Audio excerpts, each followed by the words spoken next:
नमस्कार दोस्तों। तो आज की यह बुद्ध द्वारा एक भाग्य के विषय के ऊपर यह कहानी है।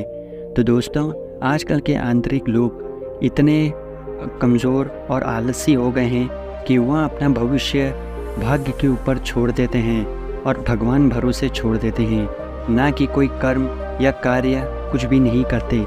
तो यह कर्म क्या है और यह भाग्य क्या है, चलिए देखते हैं। तो एक जंगल में एक महात्मा रहते थे। उन महात्मा की खासियत यह थी कि वे किसी का भी भविष्य बता सकते थे।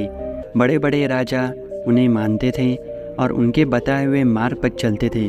पर उस जंगल के बीचों बीच से एक नदी गुजरती थी और उसी नदी के बीच उन महात्मा की कुटिया उस नदी किनारे पर रहती थी। नदी के दोनों तरफ दो अलग अलग शक्तिशाली राजाओं के साम्राज्य थे। वे दोनों ही राजा उस महात्मा को बहुत मानते थे। वे दोनों जब भी कोई बहुत बड़ा कार्य करते थे तो उन महात्मा से सलाह लेने के लिए अवश्य आते थे। एक दिन उन दोनों राजाओं में किसी बात पर कहासुनी हो गई। बात इतनी बढ़ गई कि नौबत युद्ध पर आ गई। युद्ध की तारीख और समय ये दोनों तय कर दिया गया था। पर जैसा कि दोनों राजाओं का नियम था कि जब भी कोई बड़ा कार्य करते थे तो वे दोनों उस समय महात्मा की सलाह ज़रूर लेते थे। इसीलिए पहला राजा उन महात्मा के पास आता है और उनसे पूछता है कि महात्मा जी, मैंने पड़ोस के राजा के साथ युद्ध करने का निश्चय किया है और इसीलिए यह जानना चाहता हूँ कि युद्ध का परिणाम किसके पक्ष में होगा। वे महात्मा कहते हैं कि यदि तुमने युद्ध किया तो तुम्हारी हार निश्चित है। फिर वो राजा जी से पूछता है कि क्या जीतने का कोई भी उपाय नहीं है। वे महात्मा कहते हैं कि यदि युद्ध किया तो हार निश्चित है। फिर वह राजा कहता है कि तलवार तो अब मैदान से निकल चुकी है, अब तो युद्ध होकर ही रहेगा और अब जो होगा वह देखा जाएगा। फिर वो राजा उसी समय वहाँ से चला जाता है और अपने समय से वह सेना से ही जोड़ मेहनत करवाने लगता है और खुद भी बहुत मेहनत करता है। सभी सैनिक राजा की आज्ञा मानकर जी तोड़ मेहनत करने के लिए लग जाते हैं। दूसरे दिन राजा उन महात्मा के पास आ जाता है और उनसे पूछता है कि महात्मा जी, मैं पड़ोस राजा के साथ युद्ध करने के लिए जा रहा हूँ, इसीलिए मैं इस युद्ध का परिणाम जानना चाहता हूँ कि युद्ध किसके पक्ष में रहेगा। वे महात्मा कहते हैं कि निस्संदेह जीत तुम्हारी है और उस राजा के पास तुम्हें हारने का कोई उपाय नहीं है। और उन महात्मा जी ने बात सुन वो राजा बहुत ज़्यादा से ज़्यादा प्रसन्न हो जाता है और सीधा जाकर अपनी सेना को यह खुशखबरी सुनाता है कि युद्ध में उनकी जीत पक्की है।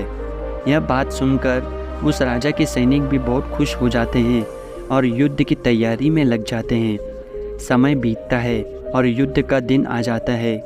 रणभूरियाँ में बजाई जाती है और युद्ध शुरू होता है। दोनों सेनाएं एक दूसरे के साथ भिड़ जाती है और मार काट मच जाता है। इतना भीषण युद्ध होता है कि कुछ समझ नहीं आ सकता।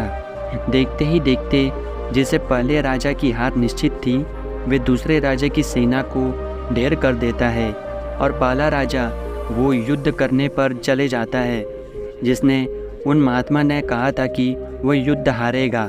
पर जब युद्ध जीतने के बाद वह पहला राजा उन महात्मा के पास चला जाता है और उनसे पूछता है कि महात्मा जी, आपने तो कहा था कि मैं तो वह युद्ध हार जाऊंगा, लेकिन मैं तो युद्ध जीत गया।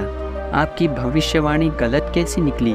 फिर वे महात्मा जी उस राजा से कहते हैं कि मैंने तो वह कहा था जो तुम्हारे भाग्य में लिखा था, लेकिन तुमने अपने कर्म से अपने भाग्य को बदल दिया। तुम्हारी जीत का कारण यह है कि तुम्हें अपने भाग्य से ज़्यादा अपने कर्म को आवश्यक समझा और उस दूसरे राजा ने अपने सब कुछ भाग्य पर छोड़ दिया। उसने अपने कर्म से ज़्यादा अपने भाग्य को आवश्यक समझा और पूरे समय निश्चिंतता से भरा हुआ रहा, जिसके कारण आज तुम विजयी हो और वह तुम्हारा बंधक है। तो दोस्तों, जैसा कि इन दोनों राजाओं में से सीख हमें मिली है कि हमें कभी भी इस भाग्य के भरोसे कभी नहीं बैठना चाहिए, क्योंकि भाग्य एक ऐसा लकीर है जो हम कभी भी अपनी जी तोड़ मेहनत से, अपने कर्म, अपने कार्यफल से उसे बदल सकते हैं।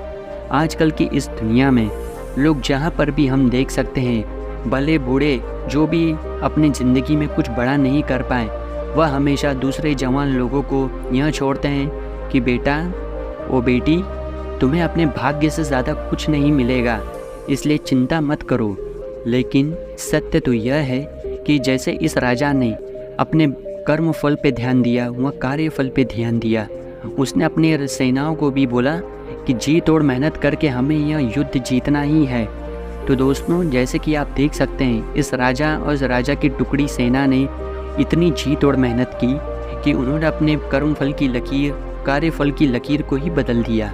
और इससे हमें यह सीख मिलती है कि कभी भी एक मनुष्य को जो जीवन मिला है वह भाग्य अपना बदल सकता है, पर कैसे? सिर्फ और सिर्फ एक चीज़, वह है कर्मफल, और जिसे कहा जाता है कार्य करके और जी तोड़ मेहनत करके। तो दोस्तों, आशा करता हूँ कि आपने इस कहानी से बहुत कुछ सीखा होगा, और आपको ये वीडियो अच्छी लगी हो तो हमें कमेंट करके नीचे ज़रूर बताइए। तो अगला वीडियो आपको किस आधार या विषय पर चाहिए वो भी हमें कमेंट करके नीचे ज़रूर बताइए। धन्यवाद।